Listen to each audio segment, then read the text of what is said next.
నిర్గమకాండము 3వ అధ్యాయం 1 నుంచి 12 వచనాలు మార్చి చదువుకుందామండి.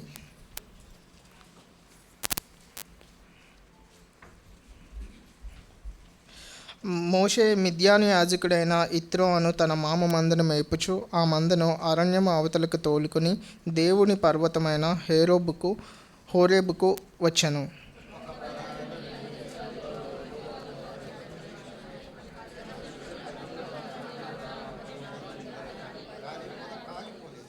అప్పుడు మోషే, ఆ పొద ఏల కాలిపోలేదో నేను ఆ తట్టు వెళ్ళి ఈ గొప్ప వింత చూచెదననుకొనెను.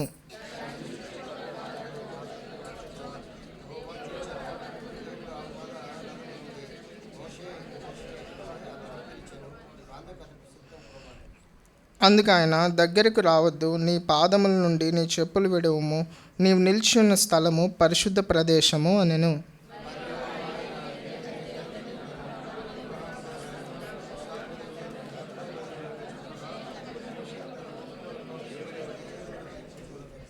మరియు యెహోవా ఇట్లనెను, నేను ఐగుప్తులోనున్న నా ప్రజల బాధను నిశ్చయముగా చూచితిని. పనులలో తమను కష్టపెట్టే వారిని బట్టి వారు పెట్టిన మొరను వింటిని. వారు దుఃఖములు నాకు తెలిసే ఉన్నవి.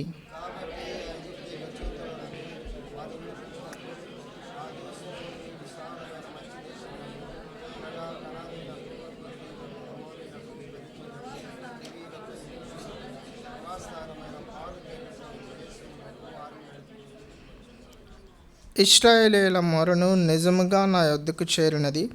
ఐగుప్తీయులు వారిని పెట్టుచున్న హింస చూచితిని.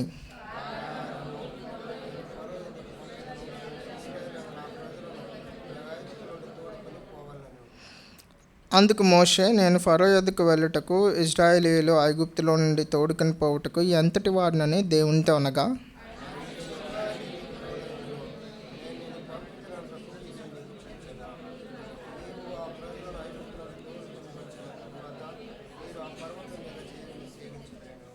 చాలండి.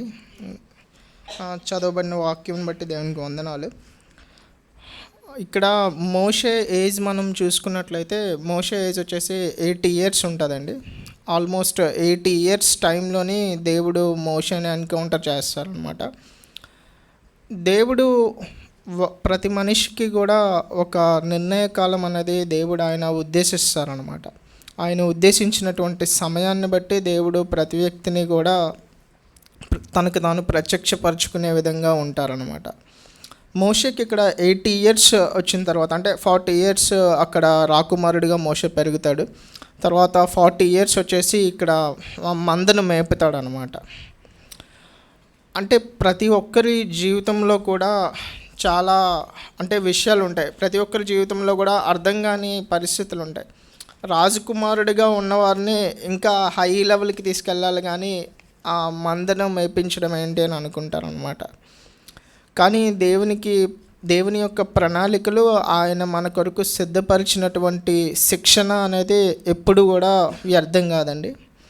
అయితే మనం చదవబడిన ఈ వాక్య భాగంలో అసలు మన దేవుడు మన జీవితాల్లో ఏమైనాడు, మన దేవుడు మన జీవితాల్లోని ఎట్లా నడిపిస్తాడు అనేది మనం అర్థం చేసుకొని దేవుణ్ణి ఆరాధిద్దాం.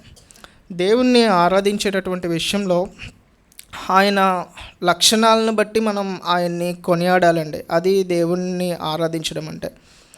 ఆయన ఏమై ఉన్నాడో, ఆయన గొప్పతనం ఏంటో దాని అంతటిని మనం కొనియాడాలి. స్తుతి అని అంటే ఆయన మనకు చేసిన మేలులను బట్టి దేవునికి వందనాలు చెల్లించడం అండి. అయితే ఇక్కడ మనం చూసినట్లయితే 80 years టైంలోని మోషేని దేవుడు కలుస్తాడు కదా. కలిసి అక్కడ ఏం చెప్తున్నాడు, అక్కడ 2nd verse చదివినట్టయితే, ఒక పొద నడిమిని అగ్నిజ్వాలలో యెహోవా దూత అతనికి ప్రత్యక్షమై అని ఉంది. అతడు చూచినప్పుడు అగ్ని వలన ఆ పొద మండుచుండెను, కానీ పొద కాలిపోలేదు అని ఉందన్నమాట. మన దేవుడు ఎప్పుడు కూడా సాధారణమైనటువంటి విధంగా మనుషులకు ప్రత్యక్షపరచుకోడు. మన దేవుని యొక్క ఉనికి కానీ మన దేవుని యొక్క ప్రత్యక్షత కానీ చాలా అసాధారణమైనదన్నమాట. ఇక్కడ మోషేకి కూడా చాలా అసాధారణమైన విధంగా ఆశ్చర్యకరంగా, ఆయన ఆశ్చర్యకరుడు కాబట్టి ఆశ్చర్యకరంగా ఆయన ప్రత్యక్షపరుచుకుంటున్నాడు. ప్రత్యక్షపరుచుకొని అక్కడ ఏమవుతుందంటే, అప్పుడు మోషే ఆ పొద ఎలా కాలిపోలేదో నేను ఆ తట్టు వెళ్ళి ఈ గొప్ప వింత చూచెదను అనుకున్నాను. ఇక్కడ మనం మోషే నుంచి అంటే నేర్చుకోవాల్సినటువంటి విషయం ఏంటి అని అంటే, చాలామంది మనలో అసాధారణమైనటువంటి విషయాలని తెలుసుకోవడానికి ఆసక్తి చూపించామన్నమాట. అట్లా ఉండకూడదు. మనం విశ్వాసులంగా మనం ఎలా ఉండాలి అని అంటే, అసాధారణమైన విషయాలు అంటే మన దేవుడు ఏమై ఉన్నాడో, ఆయన లక్షణములు ఏమై ఉన్నాయో అవి తెలుసుకొనుటకు మనకి ఆసక్తి కలిగి ఉండాలన్నమాట. దేవుడు వాక్యం ద్వారా ప్రత్యక్షపరచుకుంటున్నా అది కూడా అసాధారణమైనటువంటి ప్రత్యక్షత.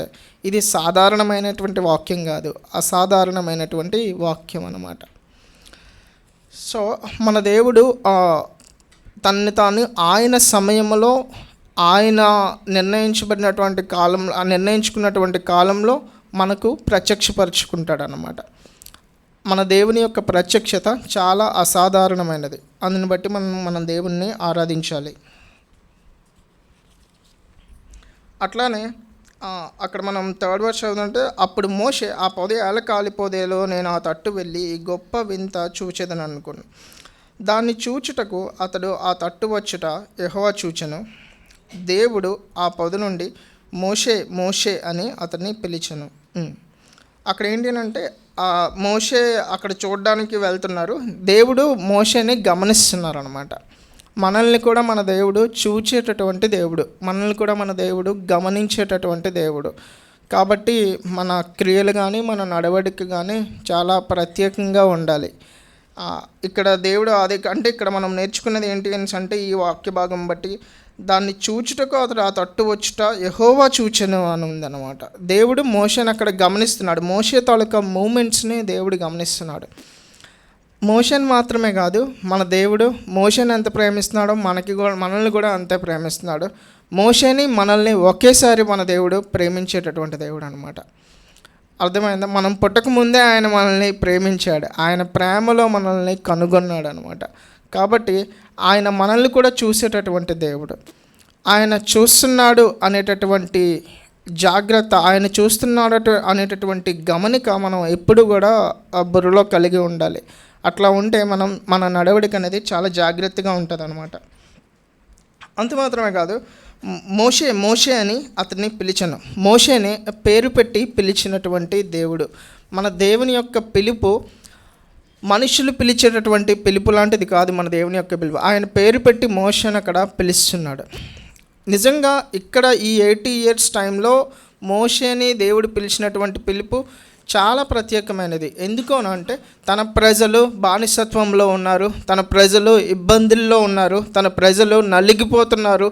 వాళ్ళని విడిపించుటకు మోషేని దేవుడు ఏర్పరచుకున్నాడు.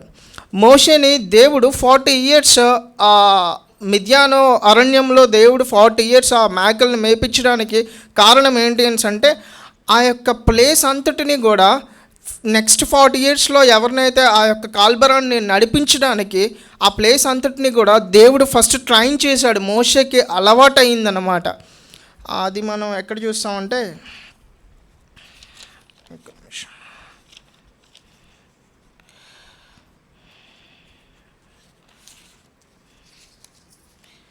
నిర్గమాకాండం 19వ అధ్యాయం 1వ వచనం.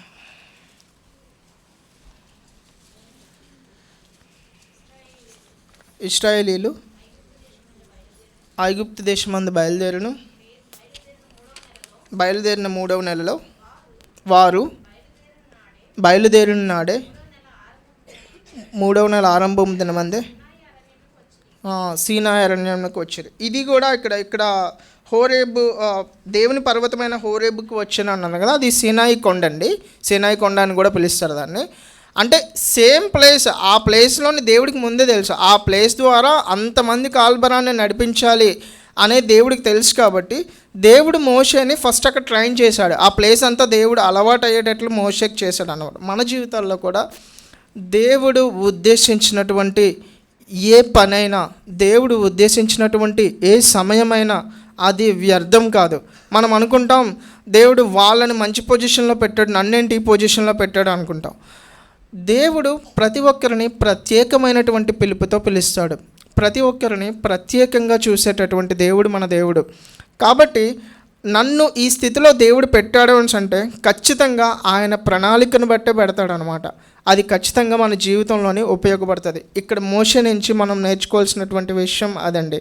అందుని బట్టి మన దేవుడిని మనం స్తుతించాలి. మనం ఏ స్థితిలో ఉన్నా ఆయన కృప వలన ఉన్నాం, అందుని బట్టి మనం దేవుణ్ణి స్తుతించాలి. అలానే అక్కడ మోషే మోషే అని అతను పిలిచిన, అందుకు అతడు చిత్తము ప్రభువా అనెను. అంటే దేవుడు మనల్ని పిలుస్తాడు. మన దేవునికి ఉన్నటువంటి ఇంకొక ప్రాముఖ్యమైనటువంటి లక్షణం ఏమిటి అని అంటే, ఆయన పిలిచినప్పుడు స్వేచ్ఛనిస్తాడు మనకి. ఆయన పిలుపు పరిశుద్ధమైనది, ఆయన పిలుపు ఉన్నతమైనది, ఆయన పిలుపు శక్తివంతమైనది. ఆయన పిలిచినప్పుడు మనం స్పందించడానికి కూడా ఆయన స్వేచ్ఛనిస్తాడనమాట. మన దేవుడు జెంటిల్మెన్ అండి, మర్యాదస్తుడు మన దేవుడు. అలాంటి దేవుణ్ణి మనం ఆరాధించడానికి వచ్చి ఉన్నాం. అయితే అలాంటి దేవుణ్ణి ఎలా ఆరాధించాలి, ఎంత భయభక్తులతో ఆరాధించాలి అనేది ఇక్కడ చూస్తాం అన్నమాట. మోషే మోషే అని పిలిచిన, అందుకతడు చిత్తము ప్రభువా అనెను. అందుకు ఆయన ఇక్కడ చూసారా, మోషేని పిలిచినప్పుడు మోషే ఏమన్నాడు, చిత్తం ప్రభువా అనేను అనమాట. మన దేవుడు పిలిచినప్పుడు మనం స్పందించేటటువంటి స్థితిలో ఉండాలన్నమాట. మన దేవుడు పిలిచినప్పుడు దేవుడు నన్ను పిలుస్తున్నాడు అని గ్రహించగలిగేటటువంటి స్థితిలో ఉండాలన్నమాట. అది ఎట్లా వస్తుంది అంటే, వాక్యం అనేది ప్రతిరోజు చదివినప్పుడు మన దేవుని స్వరాన్ని మనం వినగలం. మన దేవుడు మనతో ఏ విధంగా మాట్లాడతాడు, మన దేవుని స్వరం ఏ విధంగా ఉంటుంది అనేది మనకు అర్థమవుతుంది. నా గొర్రెలు నా స్వరము వినును. మనం తెల్లవారు లేచి ఎవరి స్వరం వింటున్నాం? దేవుని స్వరం దేవుని వాక్యంలో మాత్రమే దొరుకుతుంది. ఇంకా ఎక్కడా కూడా దేవుని స్వరం అనేది దొరకదు. అప్పుడు అక్కడ అలాగా ఆ కాంటెక్స్ట్లో బైబిల్ అనేది కాంటెక్స్ట్ ఓరియంటెడ్ మనం అర్థం చేసుకోవాలి. అప్పుడు అక్కడ దేవుడు మోషేకి అగ్ని ద్వారా ప్రత్యక్షమయ్యాడు. దేవుడు ఆయన అనుకున్న విధంగా ప్రత్యక్షం అవ్వగలడు. ఇప్పుడు ఈ దినాల్లో కేవలం ఆయన వాక్యం ద్వారా, పరిశుద్ధాత్మ ద్వారా దేవుడు మనకి ప్రత్యక్షం అవుతారు. కాబట్టి వాక్యాన్ని ప్రతిరోజు చదవాలి. ఇది అసాధారణమైనటువంటి వాక్యం. అలానే దాన్ని అక్కడ చిత్తము ప్రభువా అనెను. అందుకు ఆయన దగ్గరకు రావద్దు, నీ పాదముల నుండి నీ చెప్పులు విడువుము. ఇక్కడ చూసారా, దేవుడు ఏం చెప్తున్నారంటే, అందుకు ఆయన మోషే రెస్పాండ్ అవ్వంగానే వెంటనే దేవుడు అక్కడ కాషన్ ఇస్తున్నారు. మోషే దగ్గరికి రావద్దు, నీ పాదాలు నీ చెప్పులు అక్కడ తీసేసాయి. ఎందుకు తీసేయాలి? నీవు నిలిచి ఉన్న స్థలము పరిశుద్ధ ప్రదేశము అనెను. మోషే అక్కడ 40 years గొర్రెలను మేపుతున్నాడు. చాలాసార్లు చెప్పులు వేసుకున్న మార్గం ద్వారా వెళ్ళుండొచ్చు మోషే, చాలాసార్లు చెప్పులు వేసుకొని గొర్రెలు తోలుండొచ్చు. అయితే అప్పుడు మాత్రమే దేవుడు ఎందుకు అని అంటున్నాడు అని అంటే, అక్కడ స్థలం మారలేదు కానీ మన దేవుడు అక్కడికి వచ్చాడు కాబట్టి, మన దేవుని ఉనికి అక్కడ ఉన్నది కాబట్టి దాని యొక్క ఉపయోగం అనేది మారిందనమాట. మన జీవితాలను కూడా వెలిగించుటకు మన ప్రభు అయినటువంటి యేసుక్రీస్తు వారు వచ్చారండి. మన జీవితంలో అప్పుడు ఎలా ఉన్నామో, అప్పుడు ఏ రూపంతో ఉన్నామో ఇప్పుడు అట్లానే ఉన్నాం. కానీ ఏంటంటే, దేవుడు మన జీవితంలోకి వచ్చిన తర్వాత మన దేహములు దేవాలయం అయ్యాయి. మన యొక్క జీవితములు మార్పు చెందినవి, మన యొక్క జీవితములు ప్రత్యేకమైనటువంటి జీవితములు అయ్యాయి. కాబట్టి అక్కడ ఆ స్థలంని మనం ఏ విధంగా చూసుకోవాలని అంటే, దేవుడు ఆ స్థలానికి వచ్చాడు కాబట్టి అది ప్రత్యేకమైన స్థలము, పరిశుద్ధమైనటువంటి స్థలమైంది. నా హృదయాల్లో పరిశుద్ధాత్మ దేవుడు వచ్చి నివసిస్తున్నారు కాబట్టి మనము పరిశుద్ధమైనటువంటి జనమయ్యాం. ఆయన పరిశుద్ధమైన రక్తంతో మనల్ని కడిగాడు కాబట్టి మనం పరిశుద్ధులుగా పిలువబడుతున్నాం. అందును బట్టి మనం దేవుణ్ణి ఆరాధించాలి. మన దేవుని వాక్యంలో ఉంటుంది కదా, అది ఒక్క నిమిషం. లేవి కాండము 11వ అధ్యాయము 44వ వచనం.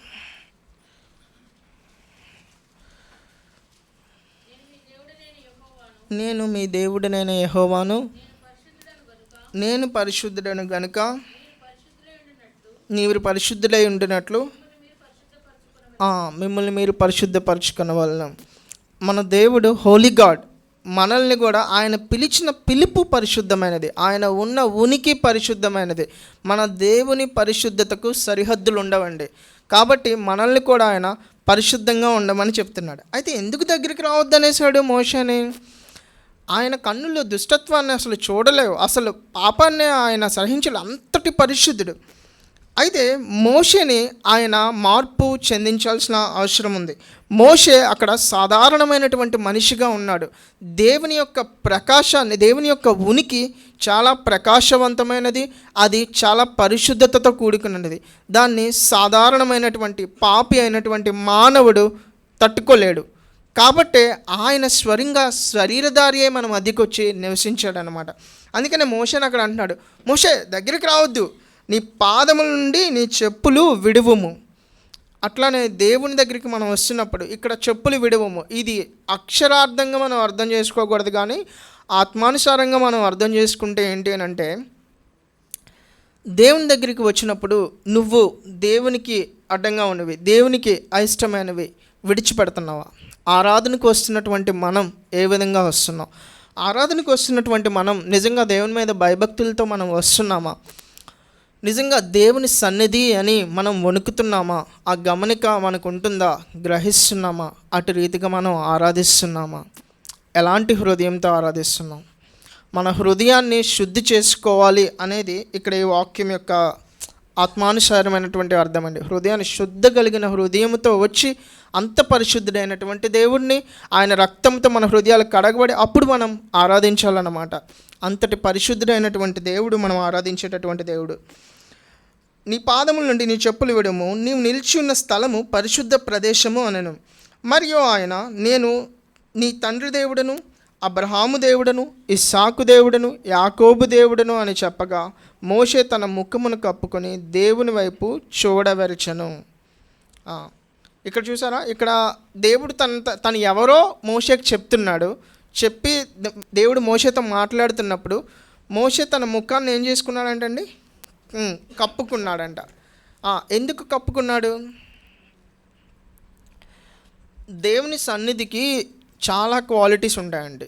దేవుని సన్నిధి ఇక్కడ దేవుని సన్నిధి మనకి ఎట్లా ఈ సందర్భంలో ఎలా కనిపిస్తుంది అంటే అగ్ని వల్లే కనిపిస్తుంది. అవునండి, దేవుని సన్నిధి అగ్నివంత ప్రకాశవంతమైనది, అంతే శక్తివంతమైనది. ఆ యొక్క సన్నిధి అంతే పరిశుద్ధమైనది కూడా.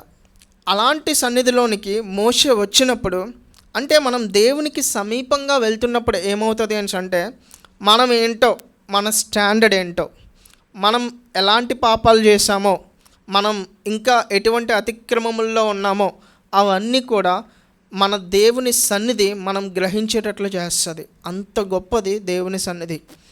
ఆ దేవునికి సమీపంగా జీవించడం అంటే ప్రతిరోజు వాక్యం చదవడం, ఆ వాక్యానికి దగ్గరగా ఉండడం అనేది ఎట్లా ఉంటుంది అని అంటే, నువ్వేంటో నీకు తెలియజేస్తుంది, నీకేం కొరత ఉందో నీకు తెలియజేస్తుంది, నువ్వు ఎవరితో సహవాసం చేస్తున్నావో నీకు తెలియజేస్తుంది, నువ్వు ఆరాధిస్తున్నటువంటి దేవుడు ఎలాంటోడో నీకు తెలియజేస్తుంది. దేవుని లక్షణాలు వాక్యంలో తప్ప ఎక్కడ కనబడవు. ఆ వాక్యము ఎంత ప్రత్యేకమైనదో నీకు తెలియజేస్తుంది. ఆ వాక్యం నిన్ను సరైనటువంటి దారిలో నడిపిస్తుంది. అంత గొప్ప దేవుడు, అంత గొప్ప వాక్యాన్ని మనకి ఇచ్చారు కాబట్టి మనం ఆయన్ని ఆరాధించాలి. అయితే ఇక్కడ మోషే భయపడుతున్నాడు. ఎందుకు భయపడుతున్నాడు? మోషే ఎందుకు ముఖం కప్పుకుంటున్నాడు అంటే, మోషే ఆ పరిశుద్ధుడైనటువంటి దేవుని దగ్గరికి, అంటే మోషే తన్ను తాను తగ్గించుకునేటటువంటి ప్రాసెస్లోకి వెళ్తున్నాడు అనమాట. తను తాను అర్థం చేసుకునేటటువంటి ప్రాసెస్లోకి వెళ్తున్నాడు. మనం ఏంటో అర్థమైతే మన దేవుడు ఎంత గొప్పవాడో అర్థమవుతుంది. మన దేవుడు ఎంత గొప్పవాడో అర్థమైతే అసలు మనం ఏంటి, మనం ఎలాంటి స్థితి, ఆ దీనత్వం అనేది మనకు వస్తుంది. ఎవ్వరము గర్వపడాల్సిన అవసరం అనేది అస్సలు లేదు. ఇక్కడ మోషే చూసారా, మోషే సకల విద్యల్లో ప్రవీణుడు. అలాంటి మోషేతో దేవుడు మేకలు మేపించాడు. ఎంత తగ్గించుకోవాలండి? రాకుమారుడు మేకలు మేపుతున్నాడు అక్కడ, కానీ ఎంత తగ్గించుకోవాలి? అంత మాత్రమే కాకుండా ఇంకా దీనత్వంలోకి నడిపిస్తున్నాడు. దీనత్వము అనేది ఆత్మఫలం అండి. అది మనం ఫలించాలి అని అంటే దేవునికి దగ్గరగా జీవించాలన్నమాట.